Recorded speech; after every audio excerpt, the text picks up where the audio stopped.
सवाल करेंगे कि आखिरकार उत्तराखंड में तबाही का सैलाब क्यों आया, कुदरत के कहर की सबसे बड़ी वजह क्या है। हमने जब इन सवालों के जवाब ढूंढने की कोशिश की तो पता चला कि इसके जिम्मेदार भी कहीं न कहीं हम और आप हैं।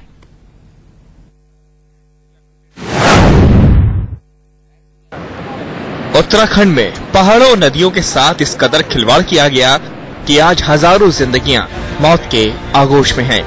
चारों ओर तबाही तबाही नजर आ रही है। सवाल यह है कि क्या इस तबाही से भी हम कुछ सीख पाएंगे।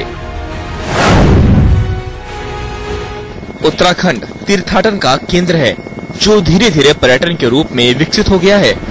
पर्यटकों की बढ़ती संख्या के साथ होटलों और गेस्ट हाउस की संख्या में भी जबरदस्त इजाफा हुआ। नदी के किनारे कंक्रीट से पट गए। बाढ़ के पानी को समेटने वाली समतल जमीन पर टाउनशिप बन गई।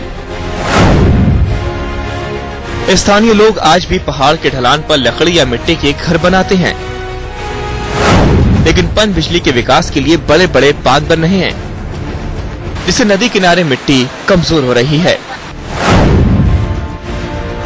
हिमालय में 8000 झील हैं, जिसमें से 200 काफी खतरनाक मानी जाती हैं। भारी बरसात में ये झील सारी हदों को तोड़ते हुए बाढ़ लाती हैं। इन झीलों से मचने वाली तबाही और बादल फटने की घटनाएं सीधे सीधे ग्लोबल वार्मिंग से जुड़ी हैं। 9000 मेगावाट बिजली के उत्पादन के लिए गंगा की सहायक नदियों पर 70 बांध बनाने की योजना है। इसके लिए हिमालय की नदियों को तोड़ा मरोड़ा जाएगा, बड़ी सुरंगें बनाई जाएंगी। योजना का असर भागीरथी पर 85% और अलकनंदा पर 65% तक पड़ेगा। 2009 तक पहाड़ी राज्यों में अर्ली वार्निंग सिस्टम लगाने की बात कही गई थी।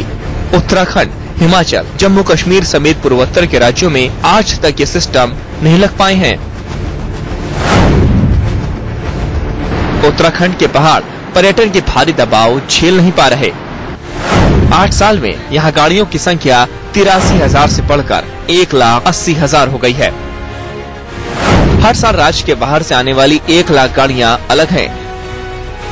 गाड़ियों की बढ़ती संख्या का सीधा असर भूस्खलन की बढ़ती घटनाओं में देखा जा रहा है।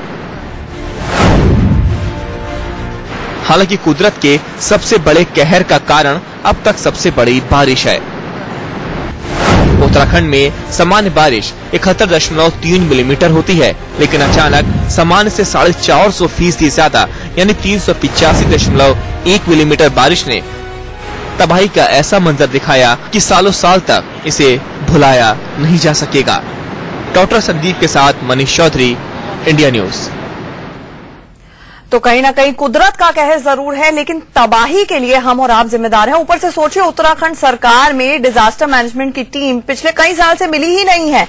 कंट्रोलर एंड ऑडिटर जनरल तक ने कहा कि बाकायदा जो फंड्स का इस्तेमाल होना चाहिए था वो तक नहीं हुआ, यानी कि डैमेज के बाद जो रिस्पांस सिस्टम होना चाहिए था वो नहीं हुआ। और